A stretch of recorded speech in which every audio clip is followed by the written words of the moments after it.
Hi.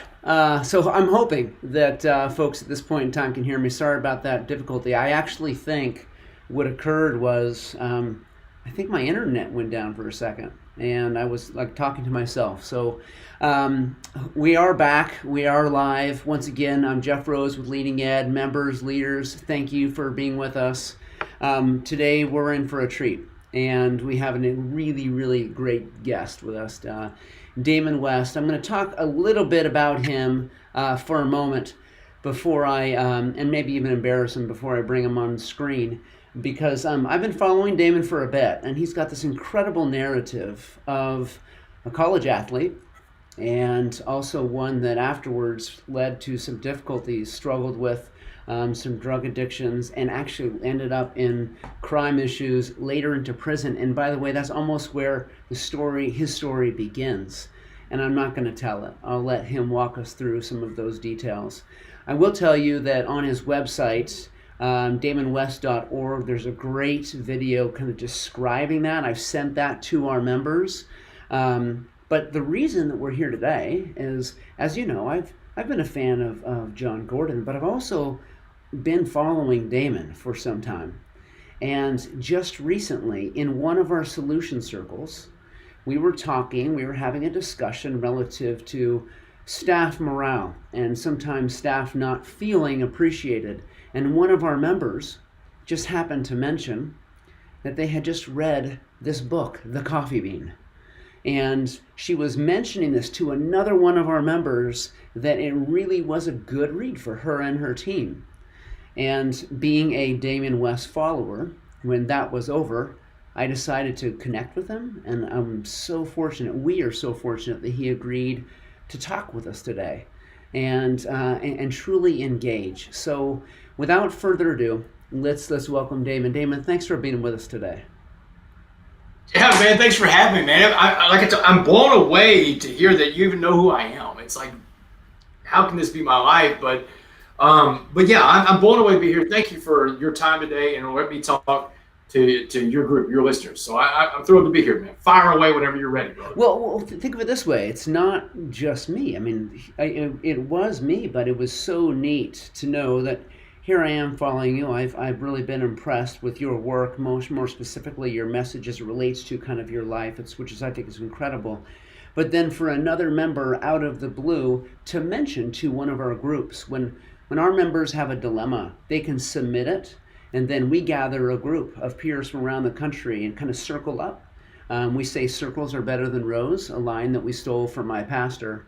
And the concept in our organization is, if you have a dilemma, we'll gather peers so that we help one another. And this is one recommendation that one of our superintendents mentioned to another superintendent. And I thought after that, that's it. I'm calling Damon. So this is awesome. Tell me this. What did I miss? How about you give us kind of a more detailed, but a summary of kind of your story as it relates to what kind of motivates you to do what you do today. Yeah, no, so it's a good question. And so trying to sum it up would be, I guess the theme is that finding the opportunities in adversity. Because inside of every adverse, difficult, dark, tragic situation, there's going to be opportunities. And I think that, when you're talking about this theme, this opportunities in adversity, every superintendent in America is like, their antennae going up, because it's like, wow, the most adverse time in recorded human history just happened, started in March of 2020, and it's still going on to this day. So, but we have to be able to find the opportunities in there. And COVID presented a lot of obstacles. And we'll talk later on about what I hear from a lot of school districts, because I speak to school districts all over the country. I mean, I've got superintendents bringing me in all over the country. And a lot of the themes are the same that I'm hearing. But on my story, the way that a guy like me comes in is I've got this story about overcoming adversity, some of the greatest odds possible. Because, I mean, you look at me and you see a normal looking guy. I mean, I'm, to this day, if you just looked at my resume, what I'm doing, I'm a keynote speaker, I'm a best-selling author, I'm a professor. I'm actually a teacher now, Jeff. I don't know if you knew this, but I went back to school and got my master's a few years ago, and I'm a professor at the University of Houston downtown. I teach a class called Prisons in America. I'm going to repeat the class I teach because it's important for the story. Prisons in America. What's crazy about that is that 5.5 years ago, I was in a prison in America serving life for organized crime right before I made parole and stepped out into this new world, this new role that I'm in right now. So you think about those two extremes. You know, you were serving life in a maximum security prison, and now you're a professor teaching about prisons in America. And people want to know, how does that happen? How do you get even connected to in 5 years? You know, it's like the most amazing concept. And the idea is that it's the power of the coffee bean message. And the coffee bean message came to me when I was serving in Dallas County Jail. I just got sentenced to life in prison, and another inmate, a guy named Mr. Jackson, older black guy named Mr. Jackson, shared with me the story of the coffee bean. He's trying to tell me what prison's going to be like. That prison's a pot of boiling water. And he said, we'll put 3 things in that pot of boiling water and watch how they respond: a carrot, an egg, and a coffee bean. And he walks me through the allegory. Actually, he walks me through it. And, you know, the carrot turns soft and sad and weak in the pot of boiling water. The egg turns hard and mad and mean. Heart becomes hard and angry and mad and dysfunctional. But the coffee bean changes the water to coffee. And the coffee bean was the only thing of the 3 things that could change the water. And so he's saying, in your life, you have to be that coffee bean. But, you know, when Mr. Jackson's telling me that, before I go start serving my life sentence in the Texas prison, you know, I look back to my whole life, and I've always been a leader, Jeff. And my teachers even told me when I was younger, Damon, you're a leader, and you're either going to lead people the right way or the wrong way, but you're going to lead people. And they were right. When I was younger, I was a quarterback. I came from a great family. I had some issues when I was younger in substance abuse and character issues, but I could throw a football really well. And I was a good student. And this is Texas. Texas high school football is like a religion down here. You know, everybody goes to worship on Friday night at these stadiums, and I was the star quarterback. And so I got to college. Got a scholarship, played Division I college football, got into hardcore substance abuse after I got hurt in college, graduated, went on to work in Congress, worked on Wall Street, worked for one of the biggest Wall Street banks in the world, and was at that job as a broker for UBS in 2004 in Dallas when I was introduced to methamphetamines for the first time. And that's part of the message that I talk about when I'm going in, if I'm talking to students or even teachers, is that, you know, here I was, this guy seemingly looked like I had everything going in life, but with the addition of something as toxic as methamphetamine, my whole world fell apart. And I went from working on Wall Street to living on the streets of Dallas. And it was when I was homeless that I became a criminal. I started stealing to fund my addiction. First, it was smaller crimes like breaking into storage units, breaking into cars, and eventually I escalated to home burglaries. And these burglaries I committed, Jeff, I mean, these aren't small crimes. When you break into someone's home, you don't just steal their property. We talk about accountability all the time. When I broke into people's homes, I stole more than just their property. I stole their sense of security. And I don't know if they ever get that back. And that's why we have a criminal justice system, because of victims. It's predicated because of victims. But, you know, like I said, I've always been the leader. I've always been the quarterback. So when I started breaking into houses, I put together my own burglary crew. And now I was the quarterback again. Now I'm leading in that bad way that those teachers when I was growing up told me, you're either going to do it the right way or the wrong way.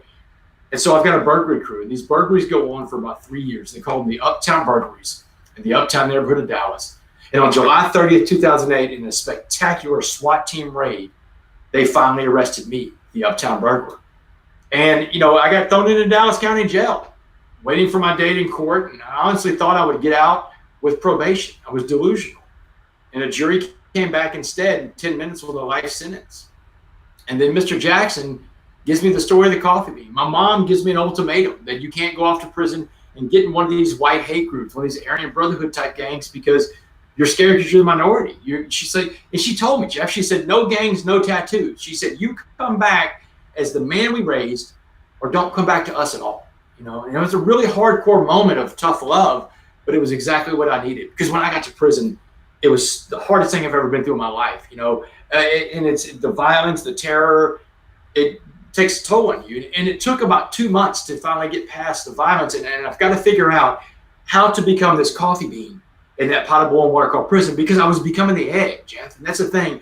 One of the last conversations I had with Mr. Jackson in Dallas County Jail, I asked him, I said, what do you find more of in prison? And he fired back without hesitation, and he said, eggs. He said, the egg is a natural evolution of a human being inside of a difficult, tough situation. And he said, you're going into one of the toughest. He said, Damon, you'll probably become the egg too. And after 2 months, he was right. I had to become the egg, but I didn't want to be the egg. But I didn't know how to become the coffee bean. And I had a conversation with my cellmate, this guy named Carlos, a little bank robber from San Antonio. One night we're talking, and I'm telling him about the coffee bean. And he, he's real animated. He's real excited, little guy. And he's like, oh my God. He said, I love the coffee bean. He said, but you can't be a coffee bean. There's no way you can be a coffee bean. And I got mad at Carlos. I'm like, why, Carlos? And he said, because the way you think. He said, the way we think controls the way we act. He said, all action is born of thought. And thoughts without action, they're just thoughts. And he gave me a riddle. He said, 3 frogs are sitting on a log. One of the frogs makes the decision to jump. He said, how many frogs are left on the log? And I'm a college guy. I'm smart. So I told him, 2, Carlos. There's 2 frogs on that log. He said, wrong. He said, all 3 frogs are still sitting on that log because the frog that made the decision to jump never took the action to jump. And he said, that's who you are right now. You're that 3rd frog. You have this decision. You want to be this coffee bean, but you don't know how to take action. And I realized, Jeff, he was right. So humbly, I asked him, I said, Carlos, then how do I do it? What do I do to become this coffee bean? And he said, you have to change the way you see your problem. And this is so important, Jeff, in life. And this is with the superintendents on this call. You have to change the way you see your problem, he said. Your problem is prison. He said, you have to stop looking at prison as a punishment and start looking at prison as an opportunity. Now, I began this talk 10 minutes ago talking about finding the opportunities in adversity, right? Think about the adversity. I'm sitting in a maximum security prison serving life. I just started serving a life sentence. And this guy, this little bank robber from San Antonio, is telling me that this isn't a punishment, this is an opportunity. And I can't wrap my brain around it. It doesn't even compute. And I'm like, what do you mean, Carlos? How can you look at this? This is a punishment, man. We're being punished. He said, no. He said, you have 24 hours a day, 7 days a week to work on yourself, become the best version of yourself possible to become that coffee bean. And he asked me, he said, what are you prepared to do with this opportunity? He refused to call it a punishment.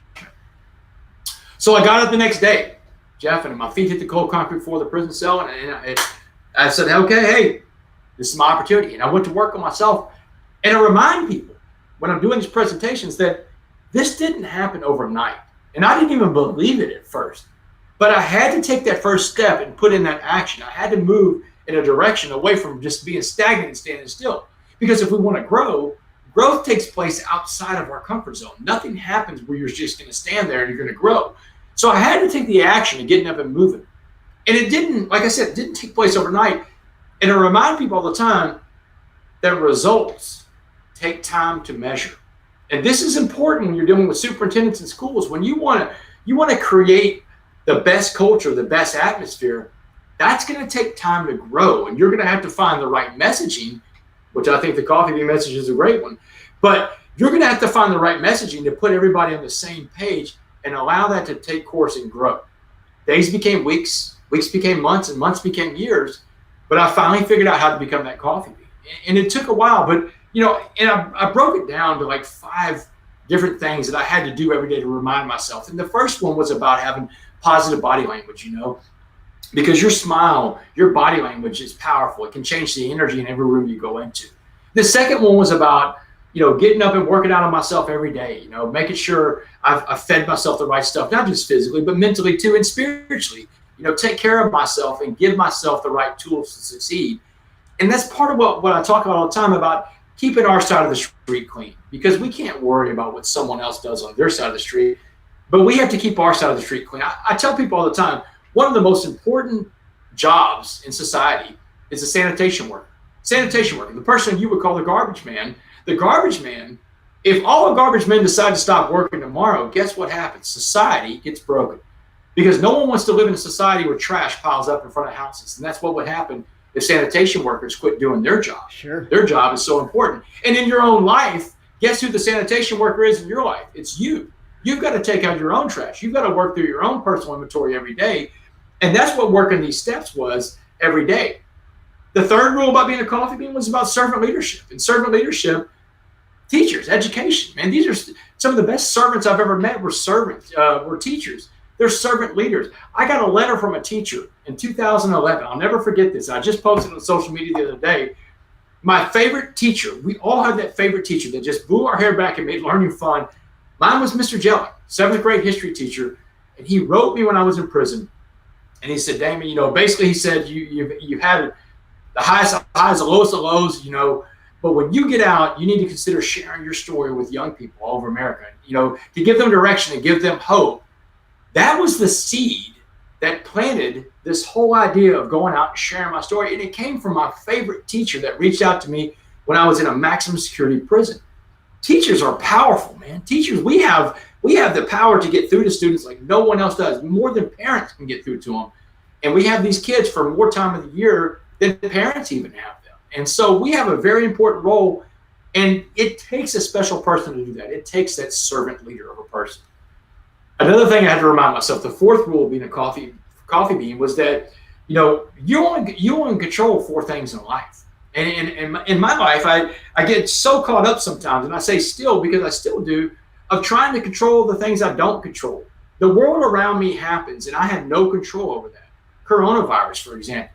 The world shut down last March.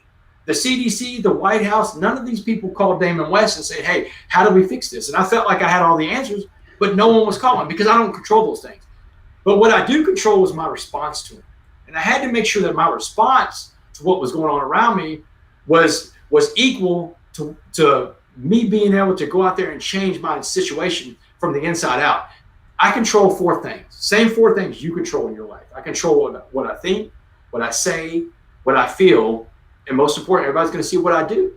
So I don't control the world around me, but I control how I respond to the world around me. And that's something that we need to always remember as teachers, especially, and educators. The 5th rule by being a coffee bean was that I had to always remind myself that my past doesn't define me, and none of our past define who we are. Our past are our lessons, and we learn from it and we teach other people with it. The present today, well, that's our gift for what we can do for other people. And the future is our motivation, and you got to motivate yourself with the right things. And here's what I tell people all the time, whether it's superintendents or business leaders or coaches or sports teams, is that motivate yourself with the right things, good things, pure things, because if you find yourself motivated by things of this world, things that can hold you back, then you run the risk of becoming a prisoner of your mind. And I'm going to tell you, Jeff, from being a guy that spent almost 10 years in a maximum security prison before I made parole to going out and teaching about prisons now at the university level, one of the biggest universities in Texas, is this. I meet more people out here in the free world that are locked up than I ever did when I was in prison. The hardest place to do prison is the prison in your mind. So don't become a prisoner of your mind. Become a prisoner to things of this world, the material things, your phone. These are the things that pull you away from what's going on out there in the world. And if we are there and we're aware, then we can be there to listen. Somebody asked me one time, Jeff, if you could have a superpower, it was on a podcast, if you could have a superpower, what would it be? And I said, man, to listen. Because when I can listen without filter of prejudice or my own concepts of what things are, or something I fall victim to a lot, which is contempt, pride, or investigation. This is a sure way to stay in ignorance, the contempt, pride, or investigation. Because if I'm not even to see, how something plays out and I've got my mind made up, I'm not listening. And I think that when we spend more time listening, we'll find our answers. That's kind of my story in a nutshell. Well, I mean, so like I said before, I could not have done the story justice. So it is inspirational to see and think of what you started with. You were in prison, and now you're teaching a university course. Imagine, I guarantee you probably did not envision that for yourself as you're behind bars trying to go day to day. And so once again, it's something I think we can all learn from and be inspired by when we see people who have overcome adversity like yourself. I mean, it almost reminds us, it's all relative. What excuses do we have? And how do we be some of the examples for others as you are being for other people as well? So I'm very, very impressive. And two, your coffee bean book, I want our members to know we bought several handfuls of these. We're going to be pushing them out to a lot of our members. We'll probably do some raffle or something to be able to make sure that happens. So thank you for this. And tell me about this last year. So you talk about adversity, right? This has been just a chaotic year. What has it been like for you, and what are you noticing relative to either the challenges or the inspirations that you're seeing as you're engaging with others during the pandemic? That's a great question. And look, you want to see what the flashpoint is in America. It's in education, because, in education all the way around. In March last year, we all found out how important jobs are of teachers and administrators when all of our kids came home. And we became teachers too, right? I mean, I've got a little 9-year-old stepdaughter. She was in second grade last year, and I had to Google some of her second grade math work. I had to make sure I was doing it right. And we're having to teach Clara what teachers had done previously before. So we had this tremendous respect with teachers before, but now it's like, wow. And so during the pandemic, Jon Gordon and I were sitting there talking about, these kids, a lot of teachers that I talk to, they'll tell me that getting the kids back after summer break, after being around their parents and their families for 2, maybe 3 months, it's hard to deprogram that and get them back on track after a summer break. So imagine what it's going to be like when you tack on 2.5, maybe 3 more months to that. Now you're talking about half a year that the teachers hadn't had them. In some places, they still don't have them. They're still in virtual learning. And so John and I were like, hey, man, let's write a book for kids, the Coffee Bean Message, but let's break it down to a kid's level so kids can understand about the world around them and what they control, the part of them is the inside, and about how being kind and being helpful to other people is really the way we want to guide life. My wife, every morning when my stepdaughter goes to school, my wife will tell Clara that, you're smart, you're pretty, you're funny. These are great things, but the greatest thing about you, Clara, is that you're kind. Because being kind is a choice. You make a choice to be kind. So I thought about conversations like that, and I said, you know what? Claire's going to be one of the main characters in the book, and Claire's mom is going to be in there too, talking about being kind. So we wrote The Coffee Bean for Kids. It came out during the pandemic. It came out in December. It's done really well. But look, let's talk about the adversity side of it. In March, when things started shutting down, I dreaded looking at my emails, because every email was a cancellation of something going on in 2020. And I mean, it was 49, 50, 51. Every email was a cancellation. And you're seeing money evaporate, because that's what you do for a living. So I'm sitting there about a week into the pandemic, and I'm starting to turn into the egg. And then I remind myself that, Damon, wait a second, this is a bad day, but you know what a bad day looks like, Damon. And you talked about this a while, you touched on it about being relative. All pain, Jeff, is relative. If you say it's the worst pain in the world, it's the worst pain in the world. And in my life, I've got a lot of perspective on what a bad day looks like, right? Because every morning that I wake up and my feet don't hit the cold concrete floor of a prison cell, I'm having a pretty good day, even during a pandemic. So I snap out of this funk that I'm in a week into the pandemic, and I get in touch with one of my friends, this woman named Lisa Spain, who's an educational consultant in the state of Texas. She's out of work. I'm out of work. And I'm like, Lisa, listen, you've got this huge platform that you can reach out to teachers and educators and administrators all over Texas, all over America, that you've built all your life. And I've got this great message about overcoming, about being a coffee bean, the perfect message, by the way, for what's going on right now in this pot of boiling water called life during the pandemic. Let's team up, Lisa, and we're going to do it for free.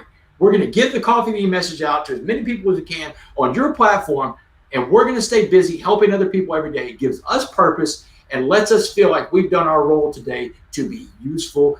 And man, we started it up, Jeff, and we talked to, hundreds of groups throughout the pandemic. We did over 100 Zooms in 4 months for free, just to educators all over the country. We even had some coming from Canada wanting to do the Coffee Bean presentation. So the point is, I had to find a way to be useful. When I was seeing parole, the parole interview that came to interview me on November 16, 2015, I walked out on parole for the rest of my life in the state of Texas prison. This parole interviewer, she said, listen, I've got to ask you a question. And the answer to it is not in your parole file, not in your criminal history. None of that can answer the question I'm going to ask you today.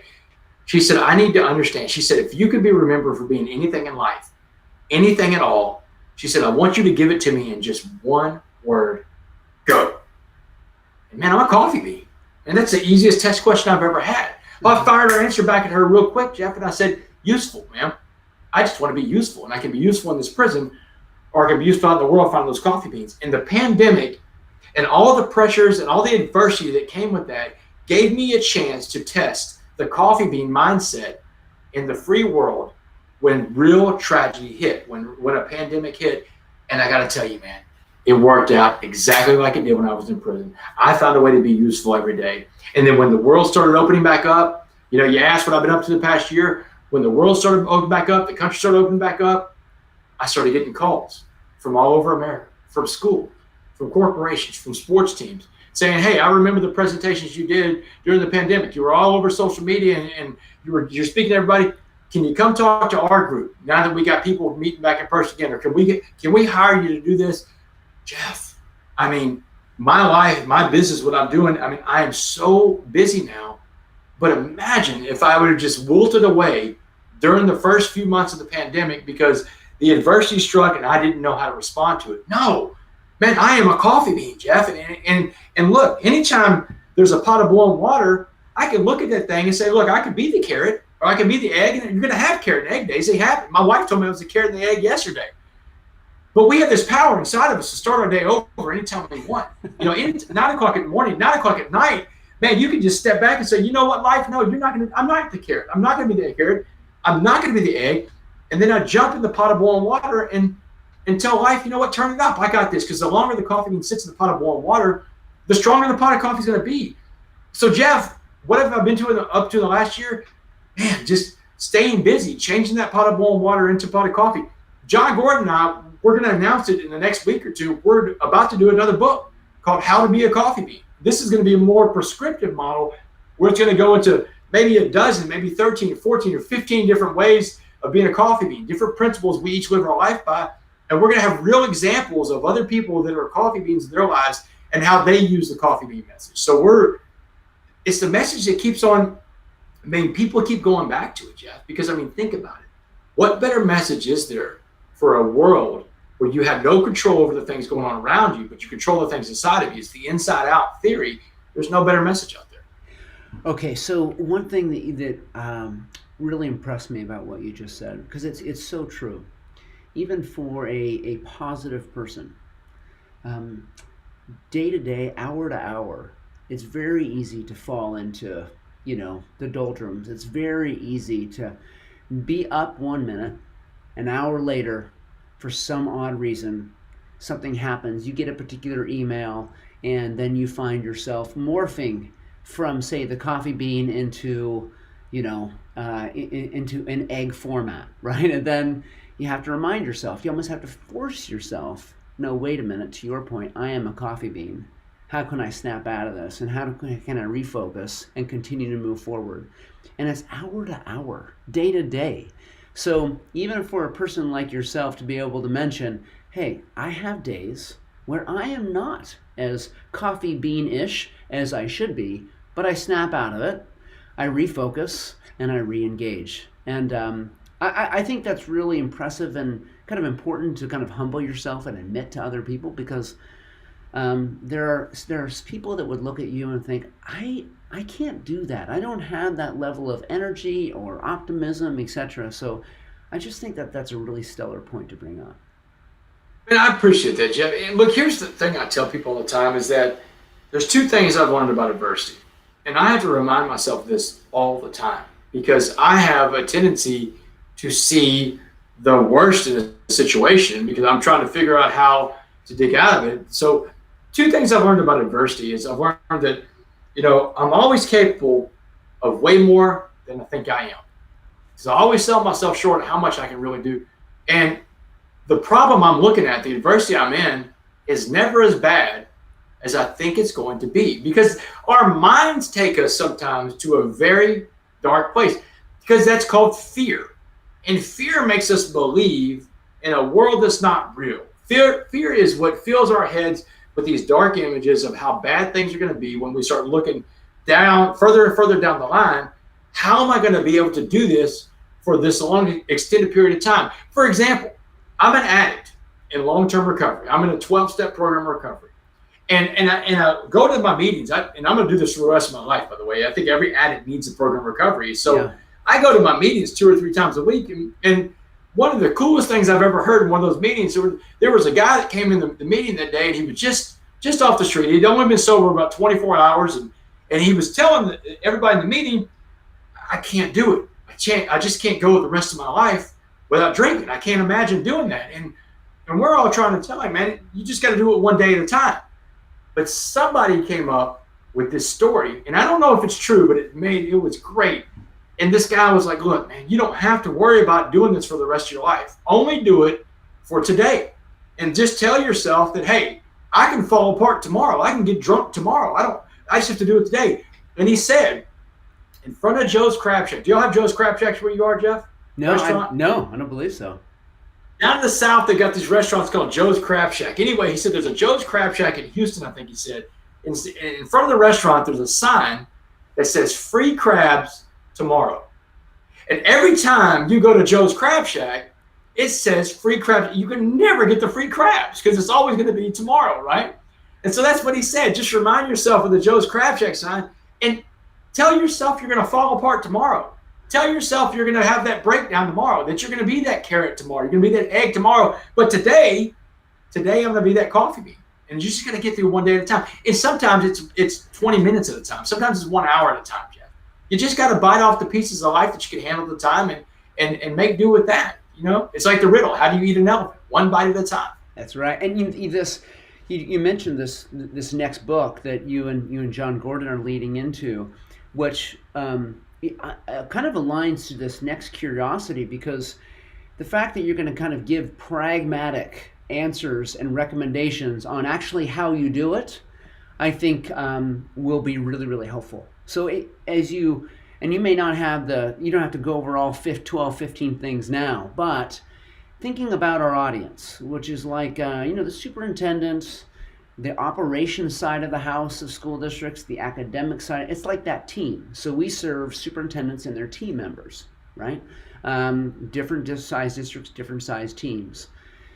Thinking about them as leaders for their school district and their community, knowing some of the challenges that are out there in communities, some of the challenges teachers are facing, what pragmatic advice do you have for them to help them be the inspirational and positive coffee bean leaders in their communities? Oh, that's a great question. I'll give you a couple of chapters of the new book. I'll share with you today. So, absolutely. So, one of the things I would tell you as a leader, because culture is a top-down thing, and when I say culture is top-down, it's going to start at your superintendent level, and spread on out to the other administrators and the teachers and the students. Everybody, the janitor, everybody's going to have a piece of this culture, but it starts at the top. It starts with you. So when I see a leader, I'm going to use stories of a guy that I met named Dabo Sweeney. Dabo Sweeney, the head coach at Clemson in South Carolina, Dabo has this culture he has built there. And the men that play for him, well, they love him. They'll do anything for him. This guy, and I'm going to tell you, the rule that I'm going to tell you about first about being a leader is being vulnerable.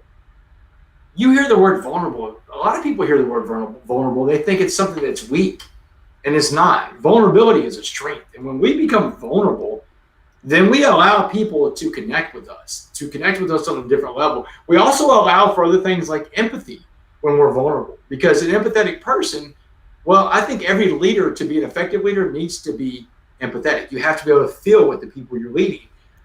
Vulnerability. Let me tell you a story about Dabo. And it was a time that I was speaking to the team. I think it was back in 2019. I just got done speaking to the entire football team. And when these presentations are over, the coach will get up, say a few words, break the meeting, and then all the players come up and they give the speaker a hug, give him a high five, and hey man, great presentation.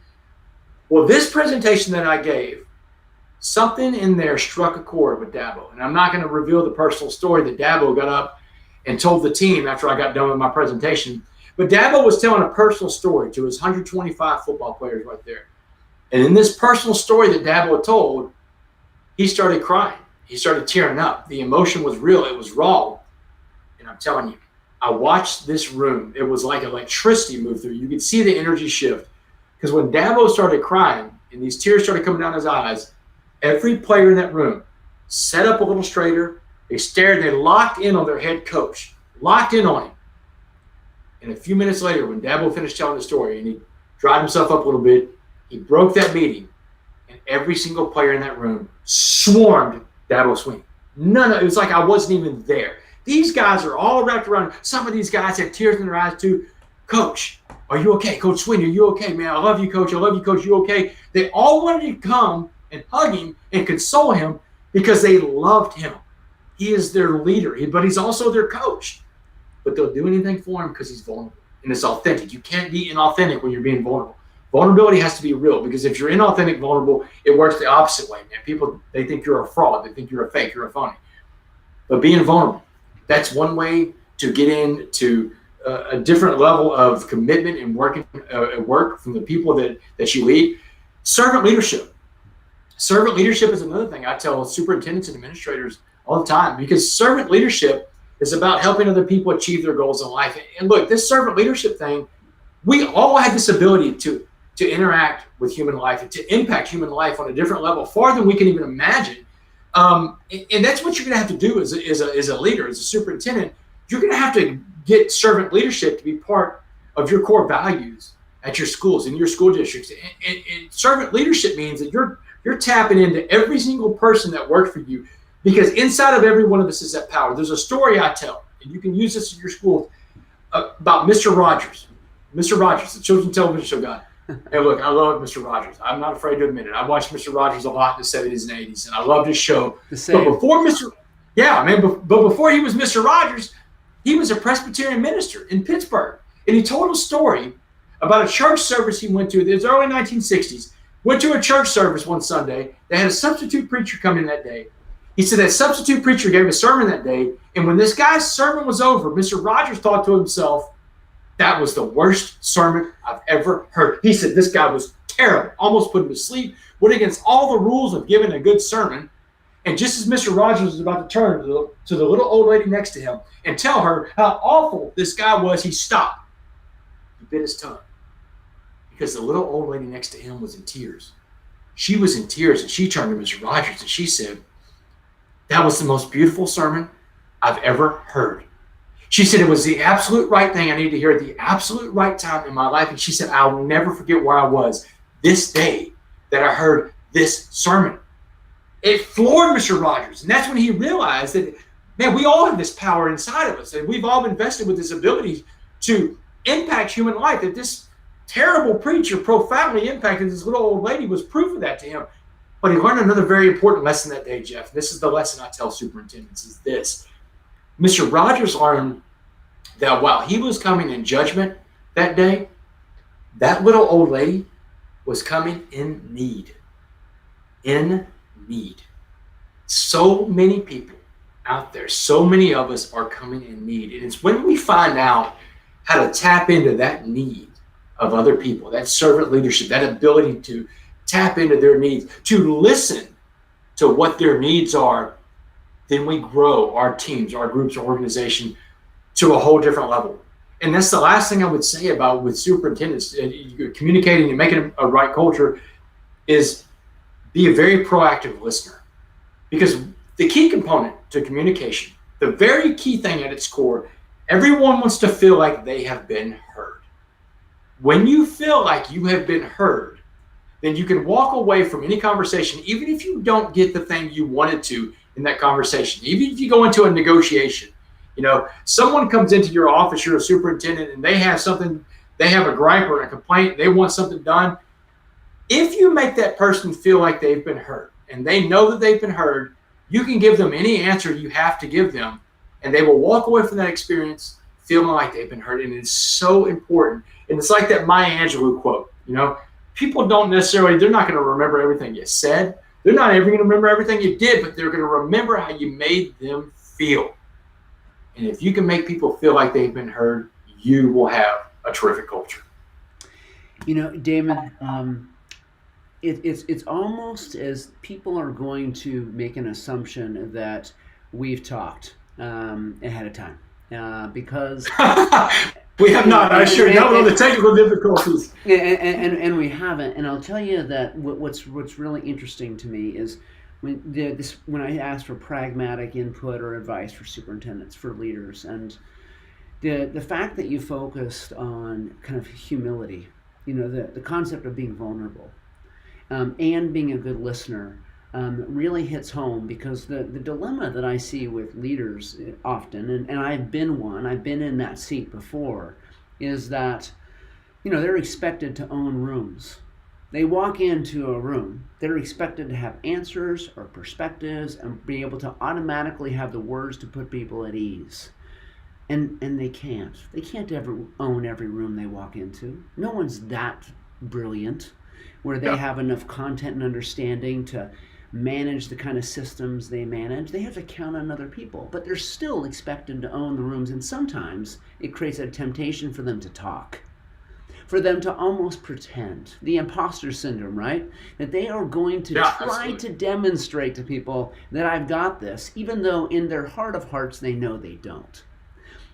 The real answer is to be honest and to be humble and to actually bring yourself to the job, into the room, even if you don't have the answer, and be able to sometimes just shut up and listen. Ask a question and listen, and demonstrate that level of sensitivity. I think the advice to leaders is stellar. I really, really think it resonates. I appreciate that, and look, and I hear you. Not just saying that I'm listening, but I hear you, because that's the thing, that one of the best answers, the best answer you can give is the honest answer. But one of the best things I've ever heard from leaders say is that I don't know, but I'll get you the answer. I'll find out who does. I'll get that answer for you, because you don't have to have all the answers. And when you do that, it's authentic. When you don't do that, that's that inauthentic stuff I was talking about, man, where people see that and like, oh, man, this guy doesn't know what he's talking about. And I don't know if it'll take him serious when he really does know. Yeah, if you don't know the answer to something. And that's the thing, the whole theory, like with what I talk about with these coaches and teams, you've got people underneath you that you've hired to do a job. Your assistant coaches, basically, let them coach. You're the head coach. Let them coach. When I was growing up, my dad and Jimmy Johnson are best friends. Jimmy's from the same town I'm from, Port Arthur. So Jimmy becomes the coach of the Dallas Cowboys. And my dad and Jimmy got to talking, and Jimmy's like, hey, you think Damon would want to come to all the games and hold my headphone cord on the sideline? Yeah, I think Damon would like to do that. So Damon, me, in high school, I'd play football on Friday night and then fly to wherever the Cowboys are playing. And on Sundays, I'm on the sidelines of the Cowboy game holding Jimmy Johnson's headphone cord. I mean, this is like the coolest experience for any kid that's into football, right? I'm in an NFL game, and I'm behind Jimmy Johnson, and I'm going to tell you something. I did this for 3 years on the sideline, holding Jimmy Johnson's headphone cord, and only four times in 3 years did Jimmy ever call a play that I was at one of those games. 4 times in 3 years, he overrode his coaches and called a play on his own. They won 2 Super Bowls during that time. This guy let his coaches coach.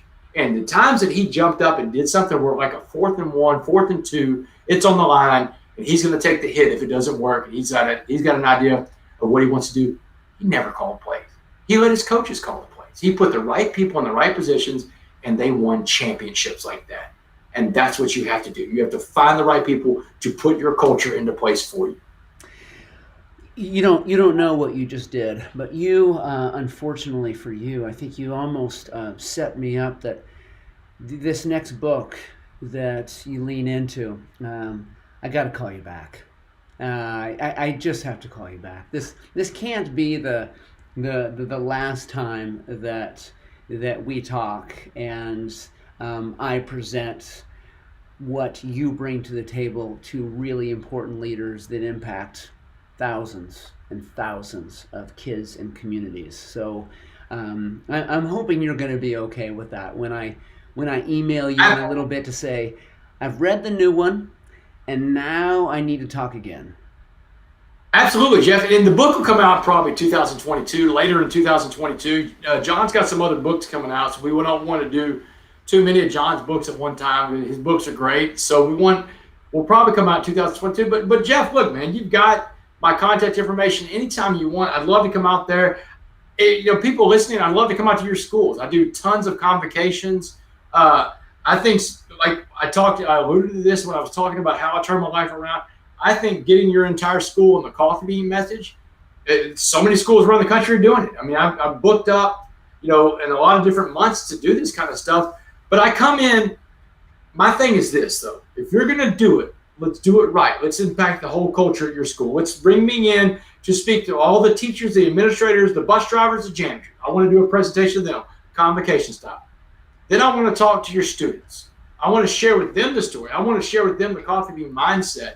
And now we've got the entire school on the same message about, yeah, life's going to be tough, but we've got a choice. Having a bad day is a choice, by the way, because you can choose to have a good day. And when you have everybody on the same page with the same concept, that creates a culture shift. So my thing is this: let's make the culture shift at your school too. Email me, Damon and DamonWest.org. Let's set up a presentation at your school. Yeah, and I will tell you, folks, visit the site, DamonWest.org, correct? Yes, sir. Visit the site. Like I said, I had followed him, but if you can actually go through Damon's site and search through the pages and get a real impressive flavor to what he brings to the table. So, and by the way, great job on that. It really does walk people through. So know that I'll continue to show that to our members.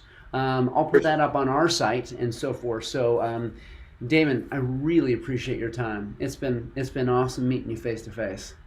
Jeff, I appreciate it, man. Thank you thanks for reading my books and for being supportive of the message and spread the message, more importantly. You gave me an opportunity today to spread the message even further, and you gave me your time, more importantly, because we got to remember, man, time is the most valuable resource we have. And once it's gone for good, brother. So thank you for your time, Jeff. Is. I'm going to close this up, and then I'm going to come right back to you, so hold on one second. All right. Ladies and gentlemen, leaders, I just know. I knew that several of you had reached out and said how you were excited about this message, and I'm leaving more intrigued and excited than when I entered, and I think that that's a really good sign of a presenter who has not only content but a level of enthusiasm amidst this incredible history of adversity that can inspire all of us. So, ladies and gentlemen, thank you so much for what you do for your school districts, for your communities, and most importantly for your kids. Be well.